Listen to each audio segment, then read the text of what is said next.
திருவாடானை சிவன் கோயில் கோபுரம் மிக மிக உயரமானது. இக்கோவிலின் மூலவர் ஸ்ரீ ஆதிரத்னேஸ்வரர் என்ற திருப்பெயரை கொண்ட சிவபெருமான். இவருக்கு ஸ்ரீ அஜகஜேஸ்வரர் என்கிற பெயரும் உள்ளது. இத்தலத்தில் வருணன் மகன் வாருணி துர்வாச முனிவரின் சாபத்தினால் ஆனை உடலும் ஆட்டுத்தலையுமாயிருந்து வழிபட்டு விமோசனம் பெற்றான் என்பது தொன் நம்பிக்கை.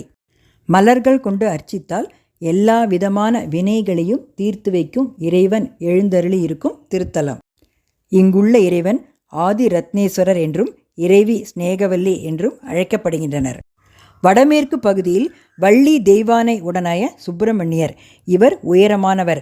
வஜ்ரம், சக்தி, அபயம், வரம் ஆகியவற்றுடன் கூடிய 4 திருக்கரங்களுடன் திகழ்கிறார். இந்த முருகர் மீது திருப்புகழ் பாடிய அருணகிரிநாதர் ஆச்சார பக்தியுடன் ஞானாகமத்தை அருள் ஆடானை நித்தமுறை பெருமாளே என்று அருளி செய்தார்.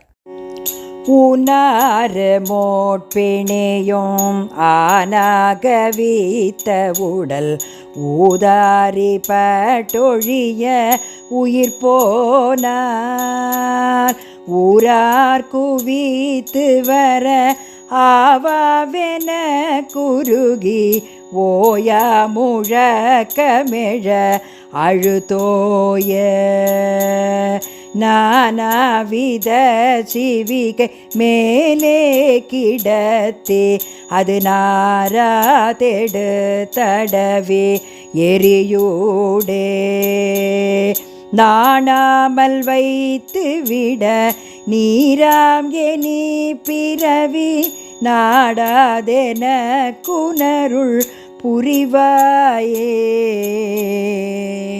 மானாக தூத்தி மூடி மீதே நிறுத்தமிடும் ஆயோனுமட்டொழுகும் மலர் மீதே வாழ்வாயிருக்கு ஒரு வேதாவும் ஏட்டிசையும் வானோரு மட்ட குல கிரியாவும் ஆனா அரக்கருடன் வானார் பிழைக்க வரும் ஆலால மூற்ற அமுதையில் ஓமுல் ஆச்சார பக்தியுடன் ஞானாகமத்தை அருள் ஆடானை நீத்த முறை பெருமாளே என குணருள் புரிவாயே. வருணனுடைய மகன் வாருணி. ஒரு நாள் இவன் துர்வாச முனிவரின் ஆசிரமத்தில் தங்கினான். முனிவர் ஆழ்ந்த தியானத்தில் இருந்தார். அப்போது வாருணியுடன் வந்த நண்பர்கள் ஆசிரமத்தில் உள்ள பூ பழங்களை வீசி எறிந்து துர்வாச முனிவரின் தவத்தை கலைத்தனர். தன் தவறை உணர்ந்தான் வாருணி. இவனது நிலை கண்ட மற்ற முனிவர்கள் இத்தலத்து இறைவனை வழிபாடு செய்தால் சாப விமோசனம் கிடைக்கும் என்று வாருணியிடம் கூறினர்.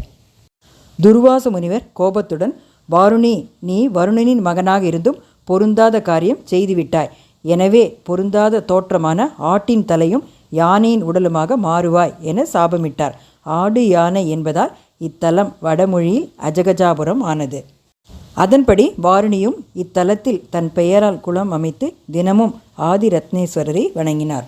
இறைவனும் இவரது சாபம் நீக்கி என்ன வரம் வேண்டும் என கேட்க, கலிகாலம் முடியும் வரை இத்தலம் என் பெயரால் விளங்க வேண்டும் என வரம் பெறுகிறான். அத்துடன் பெரியவர்களிடம் மரியாதை குறைவாக நடந்தால் என்ன நடக்கும் என்பதற்கு தான் ஒரு உதாரணமாக இருக்க வேண்டும் என்றும் கேட்கிறான்.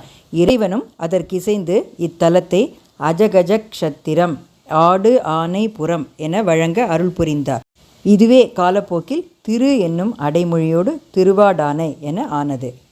ஒருமுறை சூரியனுக்கு தான் மிகவும் பிரகாசமுடையவன் என்ற கர்வம் ஏற்பட்டது. இறைவனின் சிரசில் சூரிய ஒளி பிரகாசிக்க நந்தியினால் அந்த ஒளி இழுக்கப்பட்டு சூரியனுக்கு சுய ஒளி போய்விட்டது. மனம் வருந்திய சூரியன் நந்தியிடம் பரிகாரம் கேட்டார். சுயம்பு மூர்த்தியாக திருவாடானையில் வீற்றிருக்கும் இறைவனை நீல இரத்தின கல்லில் ஆவுடை அமைத்து வழிபட்டால் சாபம் நீங்கும் என கூறினார். ஆதியாகிய சூரியன் நீல இரத்தின கல்லால் ஆவுடை அமைத்து வழிபட்டதால் ஆதிரத்னேஸ்வரர் என பெயர் வந்தது. இவர் மீது உச்சிக்காலத்தில் பாலபிஷேகம் செய்தால் இறைவன் நீல நிறத்தில் காட்சியளிப்பார். சூரியனுக்கு ஒளி கொடுக்கும்படியாக ஆதி ரத்தினமாக இருந்து இறைவன் அருளிய திருத்தலம். தனக்கே உரித்தான தேஜ சண்டேஸ்வரருடனும் தனது தேவிமார்களுடனும் சூரியன் காட்சி கொடுக்கும் திருத்தலம். இத்திருத்தலத்தை சுற்றி 64 வகையான மூலிகைகளும் 54 வகையான மலர்களும் உள்ளன. திருக்கோயிலை சுற்றி 7 தீர்த்தங்களும் பாரிஜாதம், குருக்கத்தி, கடம்பம், வில்வம் ஆகிய 4 தல விருட்சங்களும் உள்ளன. மகாபாரத காலத்திற்கு முன்பு கிருஷ்ணர் ராமராக அவதாரம் எடுத்த பொழுது ராமர் ராவணனுடன் போர் செய்ய போவதற்கு முன்பு இங்குள்ள இறைவனை வணங்கி சிவபெருமானிடம் அதற்கான உபதேசத்தை பெற்றார். ராமாவதார காலத்தில் இறைவனிடமிருந்து தான் கற்ற இந்த உபதேசத்தை தனது கிருஷ்ண அவதாரத்தின் போது கீதையாக கிருஷ்ணன் மகாபாரத போரில் அர்ஜுனனுக்கு உபதேசித்தார். மார்கண்டேயர், காமதேனு, சூரியன், அகத்தியர், திருஞான சம்பந்தர் ஆகியோர் அவரவர் வாழ்ந்த காலங்களில் பல யுகங்களில் தொடர்ந்து இங்குள்ள இறைவனை பலர் வழிபட்டு வந்துள்ளனர்.